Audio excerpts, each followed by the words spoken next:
award-winning Tennessee WildCast is on the air with the latest on hunting, fishing, boating, wildlife watching, and all things outdoors. Make welcome your host, drummer and outdoor expert novice, Jason Harmon. Hello, everybody, and welcome to this edition of Tennessee WildCast. Thanks for tuning in. We got a great show lined up for you today. We are back at the Holston General Store at the Morristown office, and we have the man who you said it was his vision for this Holston General Storefront here.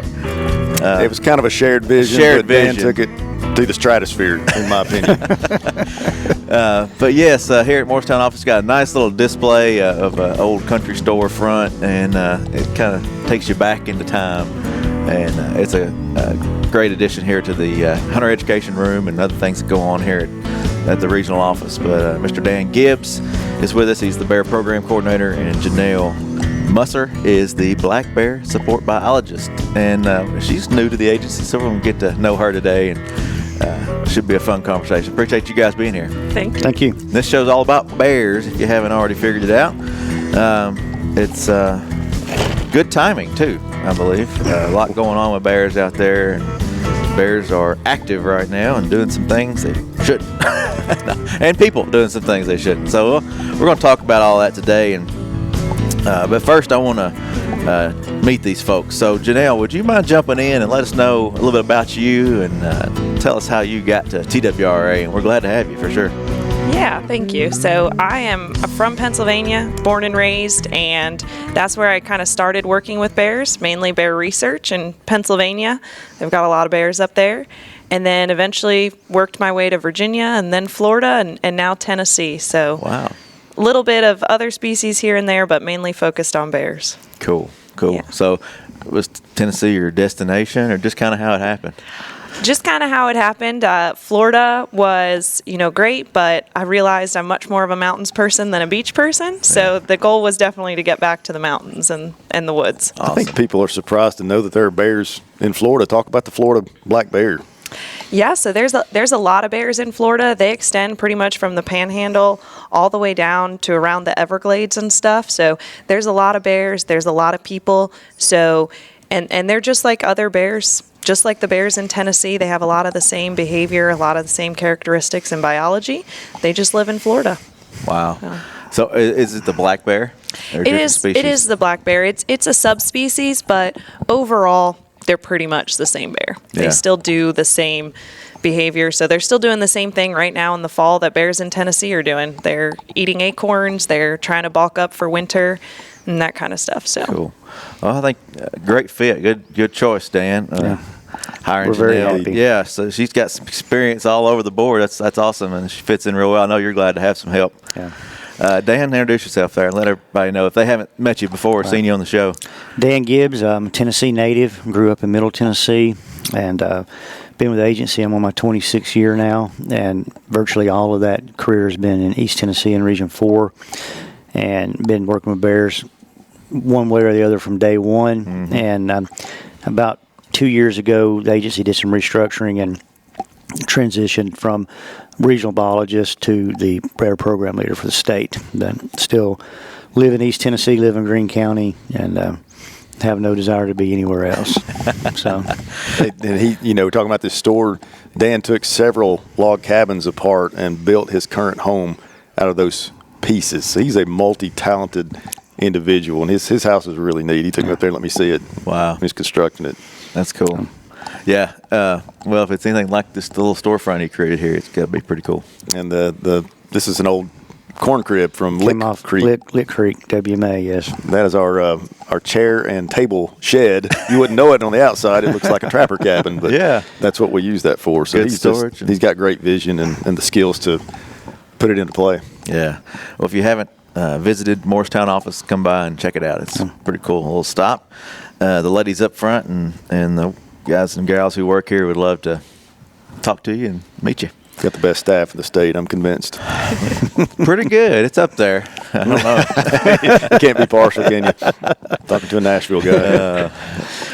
I'm always excited to get east or come east because it's. I grew up out this way and I enjoy coming back home. So where is home for Jason Harmon? Yeah, Decatur, Tennessee, down just south of Knoxville, north of Chattanooga. So, And a diehard Vol fan. go Big Orange, yes. GBO. And it's going well this season. So, all right. Well, let's jump into the recent conference you guys just went to. All three of you got to go. And Yeah. what did you bring back? It was the Human Bear Conflict Workshop, correct? Right. Well, what's some of the stuff that stood out there that y'all brought back with you? Well, I'll just say this is the third one of these that I've attended. The first one was in Montana, and we came back with a lot of new things for the state of Tennessee from that meeting, some things that we're still using today. The BearWise program was pretty much conceived at that conflicts workshop in Montana, so a lot of good things come out of that. And then in the last one was actually hosted by the agency in the Smoky Mountains National Park. That's right, in yeah. Gatlinburg. And then this one got delayed with the COVID issues for a couple of years, and it was held last week in Tahoe, in Nevada. So for me, being the third one, you're still getting a lot of good information, but it's a little different perspective because it's your first time. I'd be interested to hear what Janelle says because it was the first time she attended that meeting. But the thing about it's nice is you're seeing people from all over the country and all over the world, actually, that are dealing with the exact same issues, whether it be sloth bears in Asia or grizzly bears in Canada or up in the Montana and Wyoming to polar bears. We're all dealing with the same issue. So it's a little bit of a shot in the arm to talk with other people dealing with the same kinds of things because it helps you realize you're not kind of stranded on an island. The same types of things that we deal with here in East Tennessee and in our gateway communities, they're dealing with around Lake Tahoe in California and Nevada. And so it's good to be able to talk to those people and you get some new ideas, you get some fresh ideas, you get encouragement, you meet people that right now it's just an introduction and you've exchanged phone numbers, but 5 years down the road, it could be a great contact to really help you out a lot in a specific situation that you're dealing with. So, but you also see successes that other people had too. And the thing you got to learn, you got to understand about bears is you're in it for the long haul. There's not going to be overnight. There are overnight successes, but overall, it takes many, many years. And we saw some work that are beginning their third decade on programs that have been very successful, but it takes a long time to get buy-in from the community. The funding is always a challenge, but overall, it's a great meeting. You come back pretty enthusiastic about what the future is, and see that we're fighting a hard battle, but it's not a losing battle. Good. And we'll get there. Good to get back in person too, yeah. and those networking opportunities. Absolutely, it's great. Yeah, it's great to get those phone numbers and understand what people are struggling with, just like you. And right, but to see, and that was one of the fun, to see people that I haven't, I've been. Zoom is Zoom, but to be with your friends, and that's the best part about this job. But it's also the hardest part is working with people all across the country. And having those interactions, but you don't get to see them that often. So when you get to see them and sit down and have conversations about things other than bears, it's really nice. Mm-hmm. And you get to know them and help create those relationships that last a long time. So it was a great meeting. Cool. And really it's my favorite. By far, those are the three best conferences I've ever been to, those three conflict conferences. Wow. Well, Janelle, what were your thoughts? I know, Matt, you got to go to the one here when we hosted, but you got to go to this one as well. What were y'all's thoughts about? Yeah, so I think, bears have been bears. They've been kind of similar. And so there was a big emphasis at this conference of, but people have changed. People are living in a lot of different environments. They're taking more vacations than ever. So people have changed. They've changed their actions a lot. And a lot of this was focused on how do we successfully message that information about bears to people. So that was really, really interesting. And how do we, as state employees, learn to care for those people as well and get their perspectives on things so that we can actually relate to them and get that information out about bears successfully. Mm-hmm. So that was really good. And like Dan said, it was great to reconnect. I got to reconnect with old coworkers since I've worked in different places, and Sure. and that was great, and see how things have changed in their programs and what's working with them since I've left and how they've changed things and stuff. So that was really good to see some of those changes and see if we're doing the same thing in Tennessee, if we're doing something different, that kind of stuff. Yeah. Cool. Yeah. Always good to come back with some new ideas and rehash out the old ones and refresh. Well, there's been some recent events here in the area in East Tennessee, and we didn't really plan on talking about this today till it happened. So maybe we touch on some of the recent events that happened and kind of what's going on there. And I don't know who wants to jump in there and lead that. I'll just say it was a fitting welcome home from a human-bear conflict workshop and what all transpired. Dan, being the coordinator, I'll probably let him tell the story, but it's a reminder when we hit the ground here, this is a real issue, and it's an ongoing issue, and it's always going to be around just due to the number of people that visit areas around the park in Sevier County and stay up there, and just due to the number of black bears that we have, we're going to have interactions between bears and humans.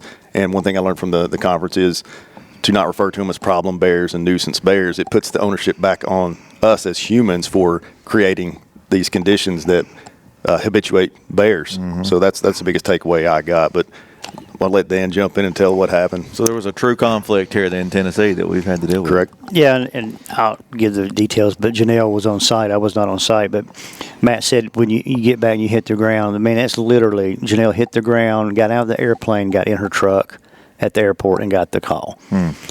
So basically, gentleman was in a rental cabin, and I'm still not sure if he was up moving and heard noise or heard the noise woke him. But either way, he went into the kitchen area to investigate a noise, and it's completely dark, so he did not see the bear until it actually had jumped towards him and swatted him across the face and on the head, and then he turned to run to get away, and he got scratched across the back, and got in the bedroom, shut the door, and called 911. So that's the gist of the story. And Janelle can jump in here if she wants to add any details, and I'll let her do that real quick. But that's the result of obviously some other things that have happened prior to this that we really want to focus on more than we do the incident itself. But I don't know if Janelle has anything else she wants to add about the actual incident other than the bear we have caught. So. Yeah, I would just say, too, that it's very fast. Bears are fast. And so I think sometimes there's people underestimate bears because they are seen so frequently, especially black bears, and they want to see them.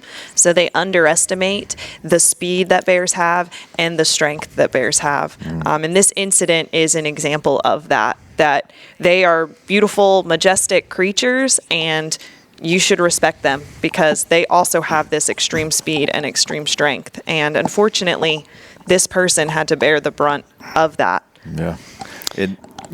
Being surprised, it's in a cabin. That begs the question, how did it come inside? Yeah. How did this man encounter this bear inside a cabin? Yeah. Right. And so, we are not aware, we're double checking our call system and everything, but we are not aware of any real incidents out in that area this year that we've been made aware of. The folks, Janelle and the officers that work that area, normally they know where they've been this summer. They know where the hot spots have been, and this hasn't been one of them. But we know that a bear just doesn't wake up and decide to enter a cabin either. That's not normal behavior. That's not what you expect out of a bear. And this bear is obviously attracted to that cabin either through trash, smell of food, could be cooking. But at the end of the day, what happens in these scenarios is these bears, they get into trash. A lot of them are fed. People are tossing them a little piece of bacon or a hot dog or something. Oh, it's just one little thing. It's not going to hurt anything. But it builds up over time, and it builds up over time. And very rarely is the person that ends up getting injured responsible for what's happened. Right. And there's no evidence that we have found that indicates that this family did anything wrong regarding feeding the bear, placing food, or anything. They were just down there trying to have a good time. Mm-hmm. And so now, based on people making attractants available to this bear and other bears in the area. We have a gentleman that's got scars on his face that he'll carry around for the rest of his life. And we have a bear that's been euthanized. And all of it can be avoided by people being responsible. And you can't just give a bear one little piece of chicken or one little this or that and not think that you're responsible for the ultimate thing that happens. So we just encourage our people. We want to see people visit East Tennessee. We want them to enjoy themselves. We want them to see bears, but we want them to see them in their natural state and not as a habituated animal that's eating garbage and has no fear of people, because that's not a natural bear and that's not what you want to see. So everybody has to do their part. As we talked earlier before this, it's the pay it forward attitude. You got to pay it forward because, you know, when they went in that cabin that night, they had no idea what kind of activity could have been going on prior to them being there. Right. No indication whatsoever. And from what I'm gathering on this door, well, I'm not sure, I wasn't there, but if you know how French doors work, usually one door locks either at the floor or the ceiling or both, and the second door locks into that door. So if that door isn't locked properly or if it isn't functioning, it's real easy. You can just take your hand and push it inward and the whole system is going to open. So that's likely what happened.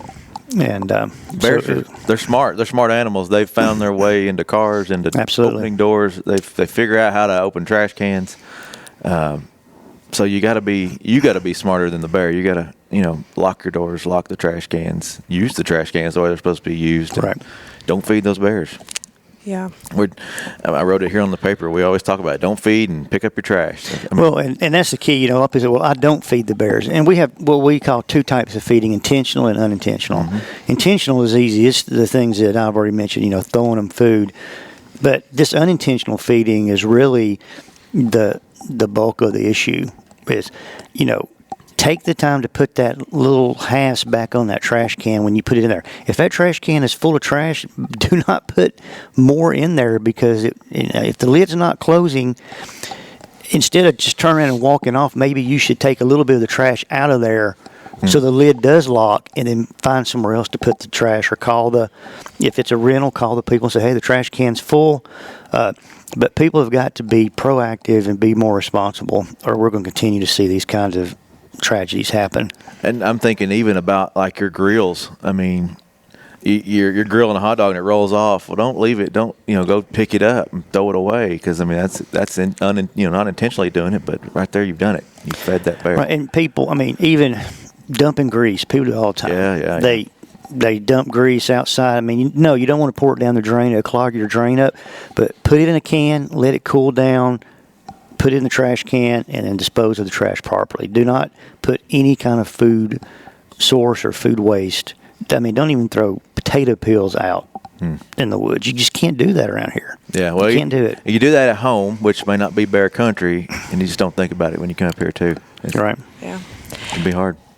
And I think, a lot of people, they think that, oh, it's so sad that the bear was killed, and it is. And I think that that's important to note. It's okay to be sad about that. I'm sad about that.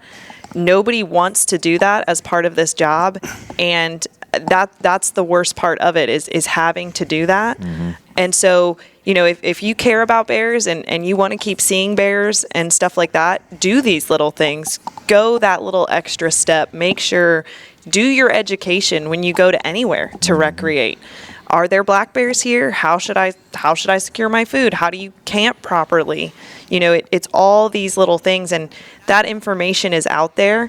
And ask those questions, do your research so that you're prepared to know how to do these little things. Because I think a lot of times people don't do it intentionally. Even when they are intentionally feeding a bear, they're not thinking, oh, this is going to lead to a bad thing where a person could get hurt or this bear could be killed. But if you do that research, you do that education, you'll learn that, and you'll realize quickly those little extra steps you can take to save a person and a bear. Yeah. Well, you talk about education. BearWise is a great program that you were instrumental in helping get started, and now it's in 30-something states? 33. across the country, people are using this program, and and you see this when you go to the mountains and you stay in a cabin or you're around these areas. You see the signage, you see the commercials, you see all this posted and on the refrigerators that I've stayed in and around Gatlinburg and Pigeon Forge. There's the magnet on the fridge. The word is getting out, I think, pretty well here in East Tennessee, but we're not reaching every person. I think it's impossible to reach every person. So that's the challenge for us is when the Griswolds come in every weekend to stay in the cabin is getting them to do the right thing. And that's hard to do when you have 14 million people coming to the park every year. That's just the park. Yeah, We know there are millions of people that come into these gateway communities and don't even set foot in the park. So, peak weekends, you're looking at 250,000, 300,000 people or more come in on Friday evening. They leave Sunday afternoon, and then Friday afternoon you start all over again. Yep. And they're not coming, a lot of them are coming from East Tennessee, but they're coming from Chicago, they're coming from Indianapolis, they're coming from Atlanta.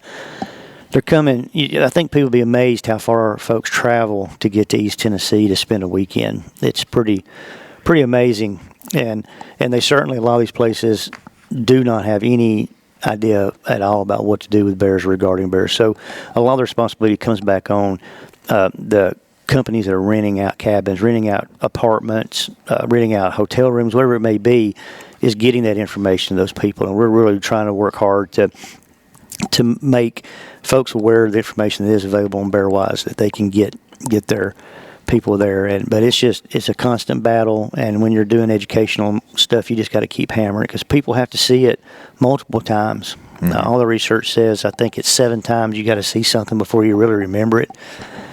So a big part of BearWise is about saturation and brand recognition, and hopefully a lot of the places that they do come from, that they do have bears, say in North Carolina, North Carolina uses the BearWise program. So people from North Carolina, when they see that information, they know what it means. They're familiar with it, and know what's expected of them. So that's a big part of that program too, is consistent messaging across the entire range of the black bear. And that's bearwise.org, right? Yes. .org.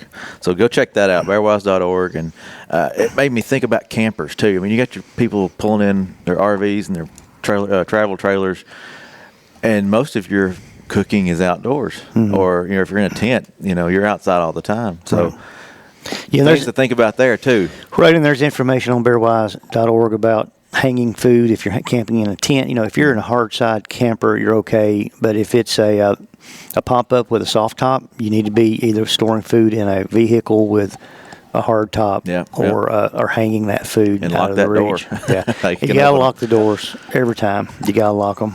Well, it is the fall, and bears are gearing up for winter denning, so talk about issues that people may encounter right now. Yeah, so bears they're eating more than ever right now. They're gearing up for that time when there's going to be a food shortage, when it's cold. And one of the big things that is key, especially if you're a homeowner in bear country, is making sure that you're checking your crawl spaces and making sure they're secure. We've had several times in Tennessee bears that decide to den under there. It makes a nice place, and to them, they don't realize that it's any different than any other ground den that they might decide to choose. So especially if it's an area that's not used that much, people maybe aren't out around their house as much when it gets colder, that could be a place for bears to decide to den. So if you have those, check them, make sure they're secured, that kind of thing. Try to prevent that bear from doing that. And I'll add, some people think, well, that'd be kind of cool to have a bear denning under my house. Well, I can tell you from the couple that I've been in to deal with, they can cause some pretty substantial damage under there. We had one last year, a lot of insulation damage, and I'm not sure why the bear did it, but it chewed through 3 or 4 of the floor joists almost to the point where it went. There was one that was within a half an inch of going completely through the entire floor joist. So there was some significant structural damage to that home as a result of that bear denning under the house. So even if you do it for no other reason to keep your house from getting tore up, make sure there's a door over the crawl space, and make sure you've got a lock on it, or you got a couple of screws in there that keep that door in place so they can't knock it down. And what attracts them there is it's a big open area, and there's a little bitty hole that they got to crawl through to get in there. Kinda like a cave or a den, it's replicating a ground den or a cave. And but a good idea too. The calories are really a big deal right now, and I've got some numbers here, just kind of give an idea. So when you think about the primary food that they're utilizing, and we have a lot of acorns this year, so it's a good year for acorns. 1 pound of acorns has just a little over 2,000 calories. And then you compare that to 1 pound of bird seed of black oil sunflower, which is a very popular seed that people use. It's about 2,500 calories. So the amount of calories is not that much higher, but it's the ease of gathering. You think about how long it would take you to gather a pound of acorns versus walking up to a bird feeder that's probably got not maybe a pound, but maybe 2 or 3 pounds of bird seed. So now you're talking about 6,000 or 7,000 calories. Easy meal. It's an easy meal, and then you get into some of these food things such as pizza. A slice of pizza is almost 400 calories. Don't remind me. And I mentioned the bacon grease. I said don't be pouring your bacon grease out. A half a cup of bacon grease is almost 1,000 calories. So these food sources, dog food is another big one. It's just such an easy meal, and they right now a bear, all they're about is getting fat reserves for the winter, and so they just can't pass it up. And then they get used to it, and then they just falls into the summer and everything else. So if you got bird feeders out, you need to get them down. Wait till December. I mean, the birds really don't need the bird seed. They really don't. That's a good tip, yeah. Birds have been getting along for a long, long time without people putting bird feed out. I know a lot of people be mad at me for saying that, but they really don't need it. Yeah. Well, and that's a perfect comparison to these bears don't need your bird feeder either. They don't need your trash either. Exactly. They're not starving. No. It's that ease. Right. Well, we've covered a lot, and there's a lot more we could cover. Bears are moving. The hunting ranges and areas are Talk expanding. about the hunting zones real quick. Yeah, just real quickly, we opened up a lot of new area to bear hunting this year, and actually that area closed on Friday, and it only added 4 bears to the harvest, so most of those counties did not harvest bear. Okay. Claiborne and Campbell each harvested 2, but our harvest is up 10% overall for the year, so it's up, and we'll just have to do another show because we didn't get hardly anything covered. Well, we can do that. We always love coming and talking with you guys, and it was great to meet you, Janelle. I know folks enjoyed hearing your story and get to know you, and we'll have you on many more times, I'm sure, as we move along. Bears are not going anywhere, so we'll talk about them. Matt, thank you. Always. Dan, thank you. Thank you. Janelle, thanks. And we'll see you next time with more info. Remember tnwildlife.org for anything hunting and fishing in Tennessee. Go Outdoors Tennessee to buy your license. Shop.Go Outdoors Tennessee to get a hat like mine if you're a WildCast supporter. We'll see you next time. Thanks for tuning in. Stay connected with TWRA by visiting our website at tnwildlife.org and follow us on Facebook, Twitter, and Instagram. Hey, it's all about Tennessee wildlife. It's what we do. Tennessee WildCast will be on the air again next week. We'll see you then.